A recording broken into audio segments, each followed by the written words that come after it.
You feeling overwhelmed by all the different parts of Medicare? I get it. But let's break it down pretty simple, one part at a time, starting with Part A. Let's go. Welcome everyone, my name is Wesley. I make content about Medicare. Medicare is already confusing and boring, so my goal is to make it as simple as possible so that even a fifth grader can understand it. I respect your time, so let's just get right in. So what exactly is Medicare Part A? So Medicare Part A is also known as hospital insurance. It essentially covers the cost of inpatient care at a hospital or skilled nursing facility. It also covers hospice care and home health care services. Now let's talk a little bit more about the types of services covered by Part A. First being hospice care. So hospice care is a type of end-of-life care that's provided to individuals with terminal illness and their families. It's designed to provide comfort and support rather than cure the illness.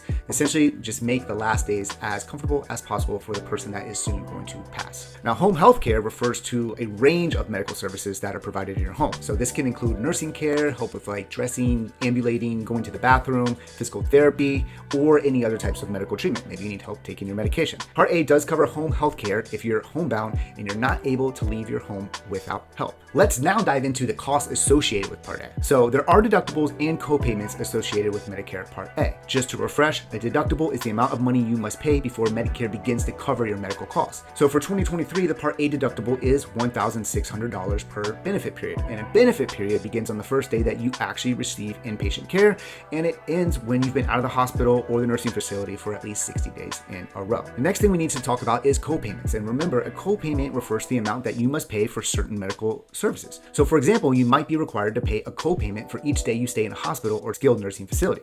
And the amount of the co-payment may vary, but just for example purposes, let's say it's $60 a day. That means you have a flat payment of $60 per day. In addition, you also have co-insurance. Co-insurance means you pay for a portion of the medical cost itself. So let's say you have an MRI and the MRI costs $1,000 and you have 20% co-insurance. That means you're responsible to pay for $200 of that $1,000 cost.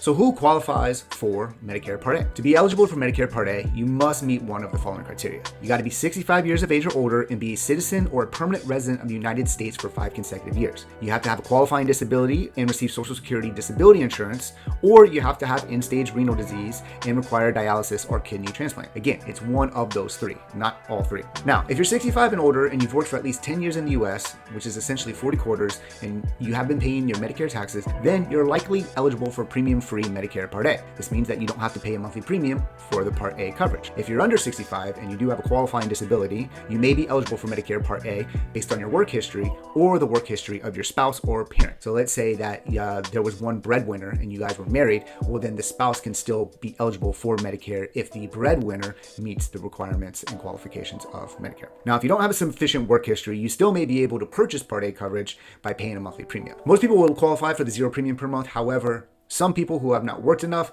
will most likely have to pay some sort of premium per month for Part A. And if you're under 65 and you have end-stage renal disease, you are automatically qualified for Part A. So how do you enroll in Part A? Well, to enroll in Part A, there's 4 ways to do it. First is online by going to Medicare.gov. Second is by phone by calling 1-800-Medicare. Third is by going to your local Social Security office. And fourth is the old school way of actually mailing in an application, which you can get in person by going to your Social Security office or by calling 1-800-Medicare. So part 3 of Medicare 101, how Part A works, is some real life examples. So let's just throw some scenarios out there so you can understand this in action. Let's start with hospital stays. So let's say you're 65 years old and you have a Medicare Part A policy. You're involved in a car accident and you're hospitalized for a few days. So your Part A policy is going to cover the cost of your hospital stay. It's going to include the cost of the room, the meals, and the medical treatment. But you may be responsible for paying a co-payment for each day that you're in the hospital, just depending on the terms of the policy. Now let's look at it with hospice care. So let's say you're 75 years old and you're diagnosed with terminal cancer and you decide to enter a hospice facility to receive end-of-life care. So your Medicare Part A policy is going to cover the cost of your hospice care, including the facility, the medical treatment, and other support services. And you might be responsible for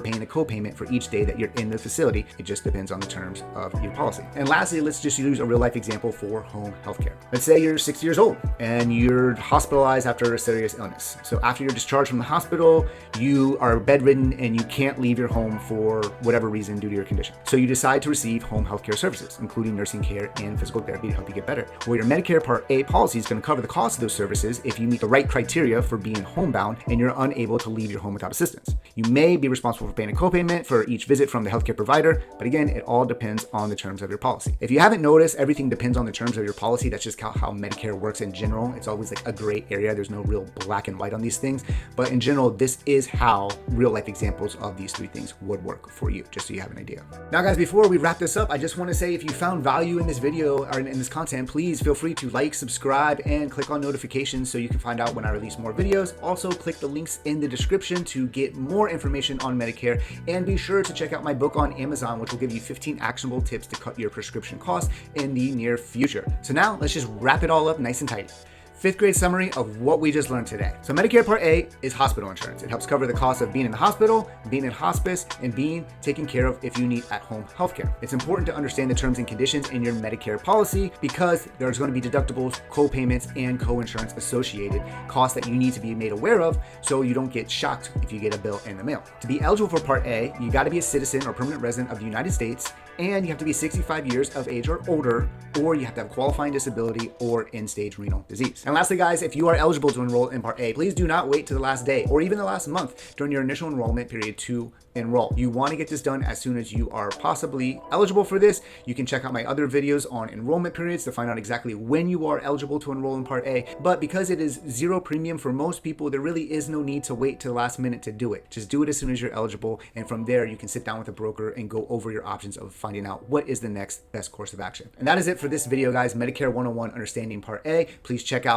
Medicare 101 Understanding Part B, and so on and so forth. I'll see you in the next one.